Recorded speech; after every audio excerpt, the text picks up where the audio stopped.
세계 스타트업의 중심 하면 어디가 떠오르시나요? 아마 한국, 그리고 실리콘밸리일 텐데요. 근데 이 두 곳에는 눈에 보이지 않는 아주 강력한 규칙이 있습니다. 바로 벤처 캐피탈의 세계죠. 오늘 그 보이지 않는 규칙 속으로 한번 깊숙이 들어가 보겠습니다. 자, 그럼 질문 하나 드려볼게요. 스타트업 세계에서 진짜 힘을 가진 사람은 누구일까요? 세상을 바꿀 엄청난 아이디어를 가진 창업자? 아니면 그 꿈을 현실로 만들어줄 돈을 쥔 투자자? 여러분은 어떻게 생각하세요? 정답이 정말 놀랍습니다.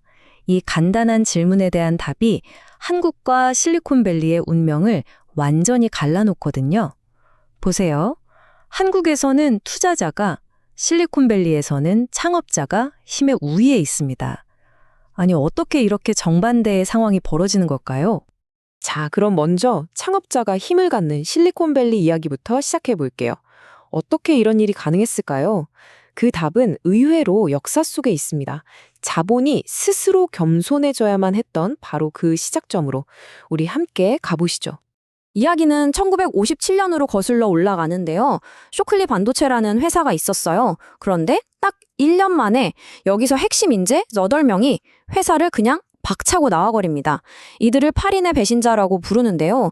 이 사람들이 뛰쳐나와서 세운 회사들이 나중에 인텔 같은 어마어마한 스타트업들의 모태가 됩니다. 자, 생각해보세요.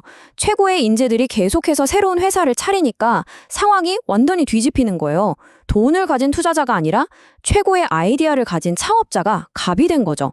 옛날엔 투자를 받으려고 줄을 섰다면 이젠 투자자들이 제발 우리 돈 좀 받아주세요 하고 경쟁을 해야 하는 시대가 온 겁니다.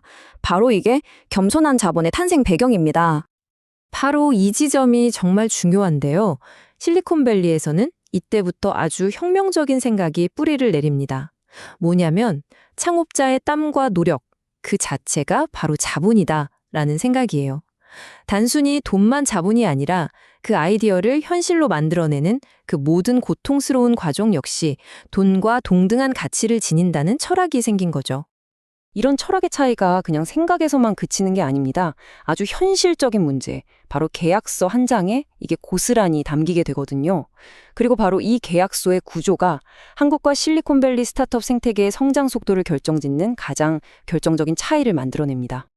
자, 이 표를 한번 보세요. 차이가 한눈에 딱 들어오죠? 먼저 왼쪽, 한국 모델입니다.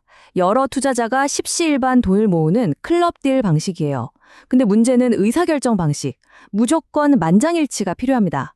반면에 오른쪽 실리콘밸리 모델은 어때요? 한두 곳의 리드 투자자가 딱 중심을 잡고 이사회를 통해서 아주 빠르게 결정합니다. 속도와 효율성의 차이가 여기서부터 벌써 나는 거죠. 아니, 만장일치가 뭐가 그렇게 문제냐고요?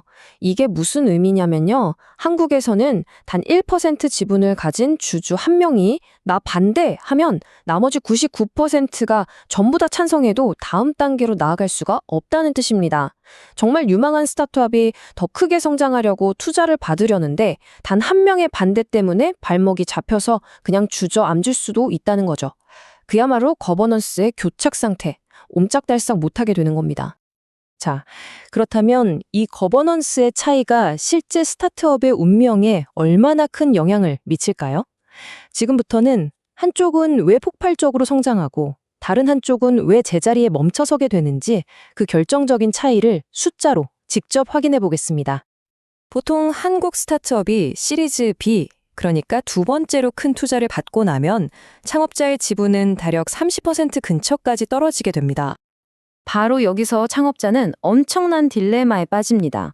회사를 더 키우려면 추가 투자가 절실한데 그러자니 내 지분은 더 줄어들고 무엇보다 또 그 모든 주주들을 일일이 찾아다니면서 만장일치 동의를 받아낼 생각을 하면 정말 눈앞이 캄캄해지는 거죠. 결국 많은 창업자들이 바로 이 지점에서 에라 모르겠다. 더 이상의 성장은 포기하자. 이렇게 결심하게 됩니다. 보이지 않는 성장의 천장에 스스로를 가두어 버리는 셈이죠. 그런데 실리콘밸리 모델은 아예 철학 자체가 정반대입니다. 목표는 단 하나, 성장을 멈추지 않는 것. 시리즈 A, B, C를 넘어서 D, E 라운드까지 수천억, 아니 수조 원의 자금을 계속 수혈하면서 회사를 글로벌 거인으로 키워내는 걸 목표로 합니다. 애초에 성장의 한계선이라는 걸 정해두지 않는 거예요. 물론 이 과정에서 창업자의 지분율은 10%, 어쩌면 그 이하로 뚝 떨어질 수도 있어요.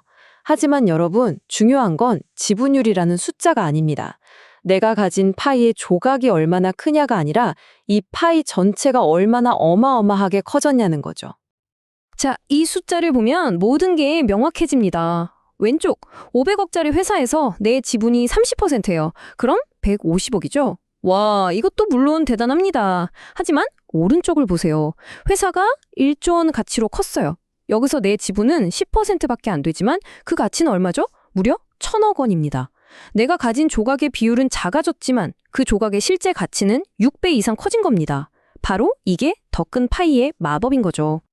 그렇다면 한국 스타트업이 이 보이지 않는 성장의 천장을 뚫고 날아오를 방법은 정말 없는 걸까요? 해답은 의외로 간단할 수 있습니다. 바로 글로벌 스탠다드. 그러니까 세계 공통의 기준을 따르는 거예요. 이게 뭐 한국 방식은 틀렸고 미국 방식이 무조건 맞다. 이런 얘기가 아닙니다.